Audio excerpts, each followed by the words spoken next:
Olá, meus queridos, mais um estudo com Deus começando por aqui. Hoje damos início a mais um livro, 2 Tessalonicenses, um livro menor ainda do que o outro. Só tem 3 capítulos, um livro muito breve que nós vamos acabar falando tudo hoje que tem nele. E no próximo vídeo nós já vamos entrar em Timóteo. E é assim que é. Que bom que nós estamos prosperando na palavra de Deus, estamos aprendendo juntos um pouco mais sobre o Senhor. Porque não tem lugar melhor para a gente conhecer verdadeiramente Deus do que na sua palavra. Na palavra nós conhecemos seu caráter, seu modo de pensar, de agir e quem ele é de fato. E nós passamos a conhecê-lo na sua profundidade, na sua totalidade. Por isso é tão importante lermos a palavra de Deus. E nesse dia eu te convido você a abrir a sua Bíblia em 2 Tessalonicenses, capítulo 1, versículo 1 em diante. E vamos convidar o nosso amado professor Espírito Santo. Eu não sei se para você tem feito diferença essa oração. Gostaria que você escrevesse no comentário se a partir do momento que nós estamos lendo a Bíblia juntos, se a partir desse momento que nós oramos, se a sua mente abre, se você tem compreendido de forma mais fácil, diga nos comentários para mim, porque para mim faz toda a diferença quando eu convido o Espírito Santo para me ajudar na leitura da palavra. E eu gostaria de saber se tem feito essa diferença na sua vida também. Além disso, gostaria que você curtisse, porque a sua curtida nos ajuda a ser relevante para o YouTube. Se inscreva no canal, ativa o sininho, envia para as pessoas para que muitos conheçam, né, esse trabalho para motivar você aí a ler a palavra de Deus. Amém? Feche teus olhos, vamos ler a palavra, vamos orar agora. Amém? Senhor Jesus, mais uma vez quero te agradecer por mais um dia na sua presença. Quero colocar diante de ti, amado Senhor, a minha vida, a vida daquele que está assistindo esse vídeo. E quero pedir, ó Deus, desça sobre nós o Espírito da revelação e da sabedoria do Senhor, aonde compreendemos a sua palavra. Amigo amado Espírito Santo, abra nossa mente, nos faça compreender, traga-nos o entendimento, nos discipule, nos ensine, que a sua palavra entre nos nossos corações, fazendo morada nas nossas vidas e dando fruto em nós e através de nós. Em nome de Jesus e amém. Bora lá para a leitura de hoje. 2 Tessalonicenses, capítulo 1, versículo 1. Hoje eu não vou falar sobre os Tessalonicenses, porque eu já falei no antigo vídeo, né, o vídeo anterior, quando a gente iniciou. Só que eu gostaria de falar mais uma vez que o autor deste livro é Paulo. Foi escrito entre 50 a 51 depois de Cristo em Corinto. E o tema dele é aproveitando o seu tempo ao máximo, aguardando o retorno de Cristo. Esse é o tema deste livro, desta carta. Amém? Então,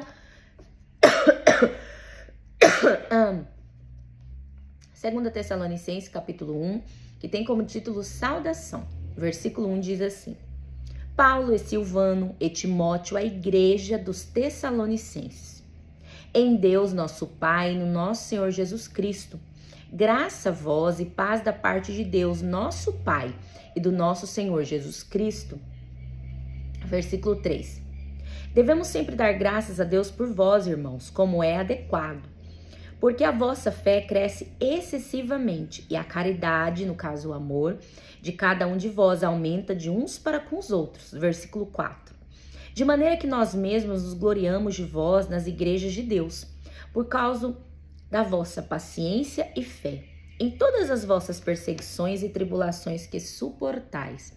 Um dos segredos para que a gente possa permanecer firme na nossa fé é ter uma fé fundamentada em Cristo Jesus. Quem tem uma fé enraizada em Jesus e não no homem, e não no título da igreja, e não num pregador, num profeta, e não nas coisas deste mundo que é passageiro, ele vai estar firmado em Deus. E dificilmente ele vai se desviar. E um outro segredo para que a gente possa permanecer firme no Senhor é ter paciência em minhas tribulações, em minhas dificuldades, minhas adversidades. Quem tem paciência e fé consegue resistir aos dias maus, consegue perseverar em meias dificuldades, consegue passar pelas situações permanecendo firme diante de Deus. Então esses dois é um dos grandes segredos aí para que a gente possa permanecer no Senhor, apesar de toda circunstância dessa terra. Amém? Versículo 5. Isto é o sinal manifesto do justo julgamento de Deus, para que sejais considerados dignos do reino de Deus, pelo qual também sofreis. Então, nós somos provados todos os dias. As tribulações, as adversidades, os problemas nos prova a nossa fé, prova se realmente somos dignos de um dia estarmos morando no céu.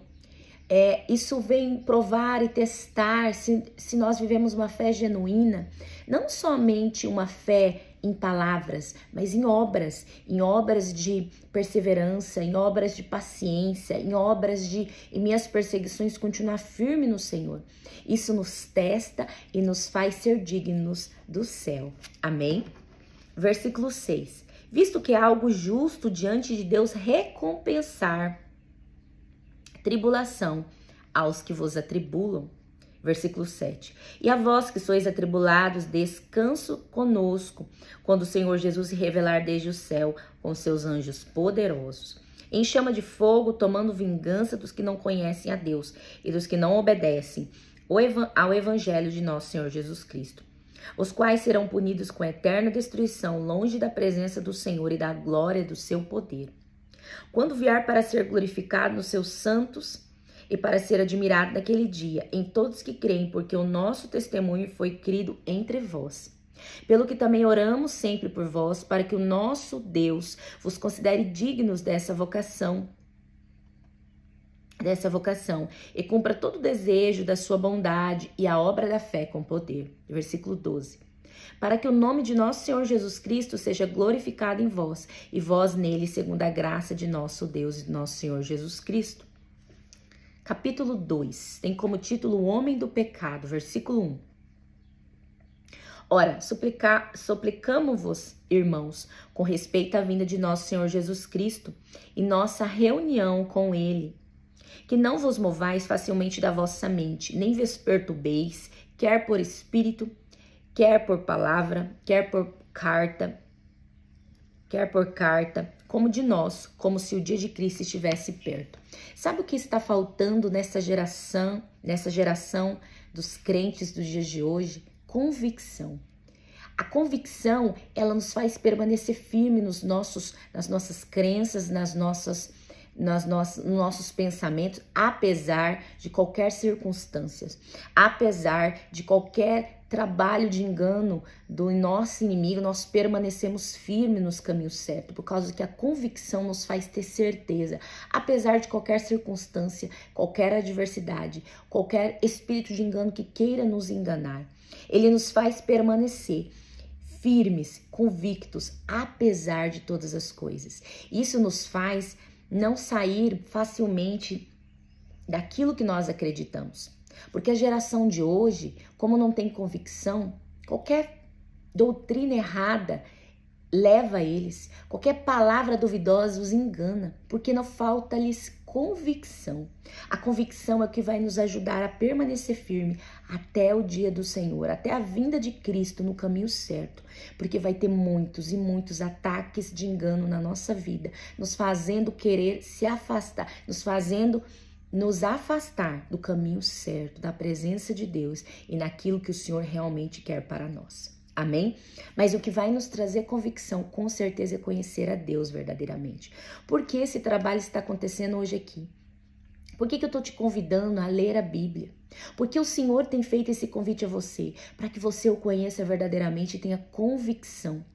Para que não importe as doutrinas diabólicas que Satanás queira lançar sobre você, ou palavras duvidosas, você vai permanecer firme, convicto no Senhor, porque você conhece quem tem crido, porque você conhece Deus, não de ouvir falar, mas com seus próprios olhos. Amém?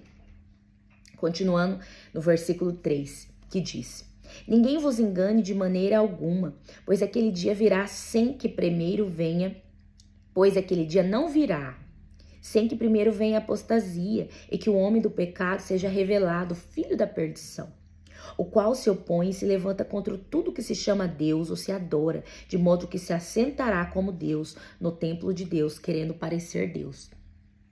O espírito do anticristo já está trabalhando desde o começo do mundo. Aquilo que se opõe contra Deus é já o espírito do anticristo agindo contra a igreja, contra Deus, contra o Senhor. É por isso que nós devemos sempre nos lembrar que esse espírito já está agindo e não, claro, ele vai ser revelado em um homem que vai se assentar querendo ser Deus, se colocando no lugar de Deus, mas esse espírito já está agindo dentro das igrejas com as apostasias, dentro do mundo, criando situações, criando tudo que pode para destruir a igreja, para afastá-los do caminho do Senhor, para os enganar, para fazer eles se perderem no caminho errado. Amém? Versículo 5. Não vos lembrais, quando ainda estava convosco, de que vos dizia estas coisas? E agora vos sabeis o que detém. Agora vós sabeis o que o detém, para que ele seja revelado em seu tempo. Porque o mistério da iniquidade já opera, somente há um que agora resiste até que do caminho seja tirado. Desde o princípio do mundo, desde o princípio, Satanás tem trabalhado contra Deus e contra seus filhos. Ele trabalha e opera contra tudo que tudo que é de Deus, que é enviado de Deus, tudo que é visão de Deus, ele se levanta contra, ele quer destruir tudo aquilo que vem e provém do Senhor. Versículo 8. E então será revelado o iníquo, a quem o Senhor consumirá com o espírito da sua boca e destruirá pelo esplendor da sua vinda. A esse cuja vinda é segundo a eficácia de Satanás, com todo o poder e sinais e prodígios de mentira. Vou ler novamente. A esse cuja vinda é segundo a eficácia de Satanás, com todo o poder e sinais e prodígios de mentira. Então, meu irmão, Satanás vai dar poder para este homem fazer maravilhas e sinais e milagres.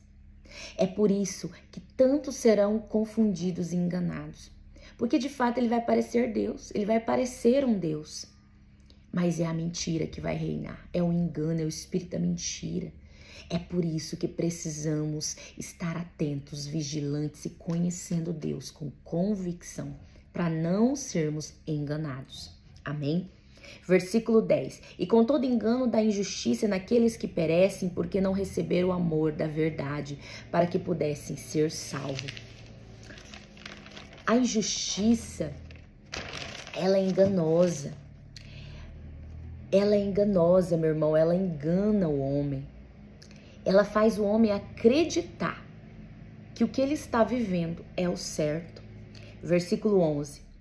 É por isso que Deus lhe enviará forte ilusão para que creiam em uma mentira. Então o próprio Deus é que fala. Vai enviar uma grande ilusão para enganar os homens que não aceitaram Jesus, que não creram no Senhor Jesus Cristo. Ele vai permitir Satanás os enganar de uma forma que será tão difícil perceber essa ilusão, que somente aqueles que estarem verdadeiramente na videira, conhecendo a Cristo de fato, vão conhecer o anticristo, vão perceber o engano. Versículo 12. Para que sejam condenados todos que não creram na verdade, antes tiveram prazer na injustiça. Mas devemos sempre dar graças a Deus por vós, irmãos amados do Senhor. Porque Deus desde o princípio vos escolheu para a salvação, através da santificação do Espírito e convicção da verdade. Olha só.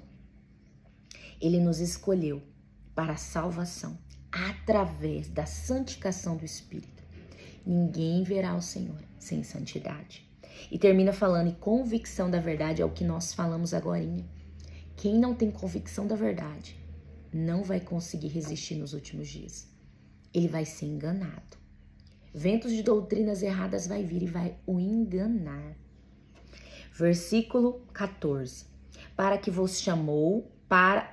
vos chamou pelo nosso evangelho, para alcançardes a glória de nosso Senhor Jesus Cristo. Portanto, irmãos, estai firmes e retendo as tradições que vos foram ensinadas, seja por palavra, seja por nossa carta. Quando fala tradição, é o ato de transmitir, de entregar. Então, o que ele está falando aqui? Portanto, irmãos, estais firmes retendo o que nós entregamos a vós. aquilo que foi ensinado, seja por palavra, seja por nossa carta. E o nosso próprio Senhor Jesus Cristo, e Deus e nosso Pai que nos amou e nos deu uma eterna consolação e boa esperança pela graça, console os vossos corações. Estabeleça em toda boa palavra e obra. Estabeleça-te em toda boa palavra e obra. Capítulo 3, que tem como título um pedido de oração. Versículo 1 que diz: E finalmente, irmãos, orai por nós para que a palavra do Senhor tenha livre curso e seja glorificado como também é entre vós. A palavra de Deus desde o início, ela obteve impedimentos. Sempre houve empecilhos, resistência para que ela fosse propagada. Porque vai totalmente contra aquilo que o rei deste mundo, que é Satanás, quer. Vai contra aquilo que o homem gosta, que é a carne, quer viver na carne, quer viver segundo os seus interesses, segundo o seu próprio coração. Então a palavra de Deus sempre encontrou essas resistências, mas o Senhor, que é maior do que aquele que está no mundo, aquele que está em nós, ele sempre encontra maneiras estrategicamente de levar a palavra. Ele usa de pessoas, de situações, de testemunhos, ele usa a internet, ele usa os púlpitos, ele usa a rua, ele usa todos nós e a igreja, a multiforma da igreja, para levar a palavra de Deus. E toda resistência cai por terra e a palavra de Deus tem sido propagada para a glória e louvor do Senhor. Amém? Aquele que está em mim e em você é maior do que aquele que está no mundo. Satanás, ele pode tentar impedir, mas ele nunca vai conseguir, porque o Senhor é maior. Aleluias, glória a Deus. Versículo 2. E para que sejamos livres de homens irracionais e maus, porque nem todos os homens possuem a fé. De fato, meus irmãos, nem todos têm fé. Versículo 3. Mas o Senhor é fiel e vos confirmará e vos guardará do maligno. E confiamos quanto a vós no Senhor, que não só fazeis como fareis as coisas que vos mandamos. E o Senhor encaminha os vossos corações no amor de Deus e na paciente espera por Cristo. Versículo 6. Nós vos mandamos, irmãos, em nome de nosso Senhor Jesus Cristo, que vos aparteis de todo irmão que anda desordenadamente, não segundo a tradição, no caso, segundo aquilo que foi entregue, transmitido, que ele recebeu de nós. Porque vós mesmos sabeis como convém seguir-nos, pois que não nos portamos desordenadamente entre vós. Quando fala desordenadamente, está falando sobre uma pessoa preguiçosa, que não trabalha, que não busca ali ter uma vida organizada. Amém? Versículo 8. Nem comemos o pão de homem algum de graça. Aí, ó, aqui vai explicar já. Mas com o trabalho e fadiga, trabalhando noite e dia, para não sermos pesados a nenhum de vós. Versículo 9. Não porque não tivemos tal direito, mas para vos dar em nós mesmos exemplo para nos seguirdes. O apóstolo Paulo, ele não usa somente de palavras para dar exemplos, mas ele usa de atitudes práticas para que a igreja do Senhor possa seguir o seu exemplo. E é isso que nós temos que viver. Aquela frase muito conhecida que diz: faço o que eu digo e não o que eu faço, não deve existir no vocabulário do cristão verdadeiro. Aquele que vive o evangelho verdadeiro, ele vive o que ele prega. E ele tem que sim ter uma vida digna, não só diante de Deus, mas diante dos homens, para dar um bom exemplo, para que o nome do Senhor seja glorificado na terra, para que assim ele possa trazer para Jesus, através somente do seu exemplo, das suas ações, sem uma palavra só, trazer para Cristo a muitos. Então, o preguiçoso, ele não tem vez no reino dos céus. Nós precisamos ter disposição. É para isso que o Senhor tem nos chamado. Então, aquele que acha que vai ser crente, vai viver às custas dos outros, está muito errado. E é por isso que o apóstolo Paulo está falando isso. Versículo 10. Porque quando ainda estávamos convosco, isso vos mandamos, que se alguém não quiser trabalhar, também não coma. Porquanto ouvimos que há alguns entre vós que andam desordenadamente, não trabalhando, mas são intrometidos. A estes tais, porém, mandamos e exortamos por nosso Senhor Jesus Cristo, que trabalhando com sossego, comam o seu próprio pão. Como o seu próprio pão. Então, aquele que não busca um trabalho, algo para edificar, porque o trabalho edifica o homem, ele vai o quê? Só arrumar problema na sua vida. De fato, aquele que é preguiçoso, ele não prospera e ainda fica tendo tempo para se intrometer na vida dos outros. É por isso que é necessário trabalhar, ocupar a sua vida com alguma coisa. A Bíblia fala muito sobre preguiçoso. Em Provérbios 15, 19 diz: o caminho do preguiçoso é cheio de espinhos, mas o caminho do justo é uma entrada plana, é uma estrada plana. Então, o preguiçoso, ele passa por muitos espinhos porque ele não quer pagar o preço. O preguiçoso, ele não quer pagar o preço, ele não quer se dispor a fazer aquilo que ele não gosta. Porque a gente não trabalha porque a gente gosta muitas vezes. A gente faz por obrigação, por responsabilidade, por um mandamento do Senhor muitas vezes. Nós não fazemos porque nós gostamos, nós fazemos porque nós temos que fazer. O cristão verdadeiro, que vive o verdadeiro evangelho, não faz o que gosta. Ele faz o que o Senhor manda. O verdadeiro cristão, ele morre para si, para os seus desejos e vontades, e ele vive uma vida segundo o querer do Senhor. É isso que é o verdadeiro evangelho. Aquele que está pregando que você pode vir para Cristo e permanecer igual, meu irmão, está muito enganado. O Senhor ama os pecadores, mas não ama o pecado. O Senhor ama que você o aceite, mas Ele quer que você mude, que você tenha uma vida regenerada, santificada pelo Santo Espírito de Deus, para que você esteja pronto para entrar no reino dos céus.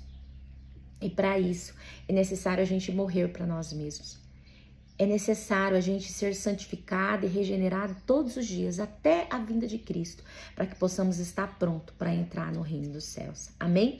Então, ser preguiçoso lá no mundo, tudo certo. Mas quando você entra para a igreja do Senhor, quando você entra para o corpo de Cristo, quando você aceita Jesus como seu dono, seu Senhor, o seu amo, você não vai viver igual você vivia antes. Você vai ser transformado para a glória de Deus. E todo velho homem vai morrer e uma nova criatura nascerá. Amém? Versículo 13. Mas vós, irmãos, não vos canseis de fazer o bem. Mas se algum homem não obedecer a nossa palavra por esta carta, notai-o, tal homem, e não vos misturei com ele para que se envergonhe. Todavia, não o considere como inimigo, mas admoesta-o como irmão. Quando fala de admoestam como irmão, repreenda de forma leve esse irmão. Hoje em dia, nem isso está se podendo mais fazer. Se falar para o seu irmão que ele está errado, meu Deus, a casa cai. Mas o apóstolo Paulo fala muito sobre isso, que a gente precisa falar para o nosso irmão quando ele está errado. Mas, irmãos, sabe por que as pessoas não estão querendo ouvir os seus erros mais? Porque o orgulho tem dominado a igreja de Cristo. Meus irmãos, nós não temos mais crentes humildes que aceitam correções nem dos irmãos e nem dos seus líderes. E nós precisamos, meus irmãos, ser humildes, porque aquele que é orgulhoso, o Senhor mesmo o abate. Então nós precisamos ter um coração humilde para receber correção e até mesmo para dar correção ao outro, porque também com amor e humildade nós corrigimos o outro, para que o outro cresça, prospere, avance, para que ele mude a rota, para que ele melhore diante de Deus. Não é com orgulho que fazemos isso, mas com amor e humildade também. É por isso que é tão importante a humildade na vida do crente verdadeiro. Versículo 18. Ora, o próprio Senhor de paz vos conceda a paz sempre, por todos os meios. O Senhor seja com todos vós. Saudação de Paulo com minha própria mão, que é o sinal em todas as cartas, assim escrevo. Versículo 18. A graça de nosso Senhor Jesus Cristo seja com todos vós. Amém. E nós já encerramos aqui 2 Tessalonicenses. Como eu já disse no início, é um livro pequenininho. Mas como tudo da palavra de Deus, nada é descartado. Tudo são revelações divinas. E eu quero te dizer, meu irmão, que o Senhor, Ele quer que você cave para encontrar os tesouros que está aqui na palavra de Deus.